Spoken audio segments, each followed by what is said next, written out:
এই যে ইরান, আবেগপ্রবণ ধর্মান্ধ মানুষেরা বলে হ্যাঁ আমেরিকা যুদ্ধ লাগাইছে, আমেরিকা যুদ্ধ লাগায়, আমেরিকা কেন অ্যাটাক করলো? আরে ধর্মান্ধ হলে হবে না, এক চোখে দেখলে হবে না, দুই চোখ খুলে দেখতে হবে, নিজেদের ভুল নিজেদের অপরাধ স্বীকার করতে হবে। মুসলমানদের মধ্যে ঐক্য নেই বলেই আজ মুসলমানদের এই অবস্থা। ইসলাম ধর্মের জন্মের সাথে সাথে শিয়া সুন্নি দুই ভাগ করে দিয়েছে ইহুদি এবং খ্রিস্টানরা। তাদেরকে আমি দোষ দেব না। গ্রামের মরলরা এমন ভাইয়ে ভাইয়ে ঝগড়া লাগিয়ে দেয়, পরে জমি বিক্রি করায়, ঠিক না? নিজেরা পরে কম দামে কিনে, আর এরা ঝগড়া লাগিয়ে দিয়ে অস্ত্র বিক্রি করে। এটা হল সুপার পাওয়ারদের ব্যবসা কৌশল। সেই যুগ যুগ ধরে, হাজার হাজার বছর ধরে একই অবস্থা চলে আসছে। কাজেই মুসলমানদেরকে ঐক্যবদ্ধ হতে হবে, অন্যদের দোষ দিলে হবে না, নিজেকে স্বনির্ভর হতে হবে। তোমরা সবাই ভালো আছো?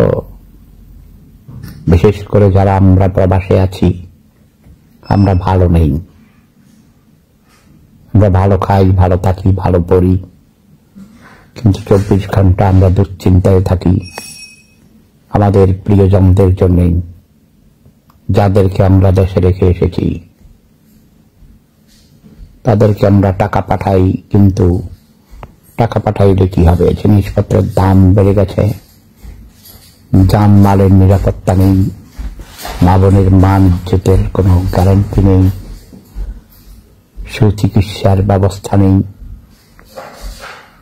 কোনো হেলথ ইন্স্যুরেন্স নেই, সোশ্যাল ইন্স্যুরেন্স নেই, সোশ্যাল সিকিউরিটির ব্যবস্থা নেই, শুধু নেই নেই নেই নেই নেই, আছে শুধু অভাব অভাব অভাব।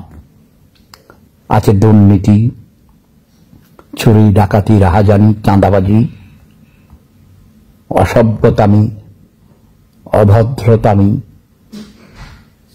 কে কাকে বেশি অসম্মান করবে, লুটপাট করবে। বিশেষ করে আমরা যারা প্রবাসী থাকি, প্রবাসীদের যারা আত্মীয় স্বজন দেশের বাড়িতে থাকে, তারা আমাদের উপর নির্যাতন করে, জুলুম করে, এবং সেটা সীমাহীন নির্যাতন। আমাদের সম্পত্তি যা কিছু আছে সবগুলো তারা বছরের পর বছর, যুগের পর যুগ জবরদখল করে খাচ্ছে।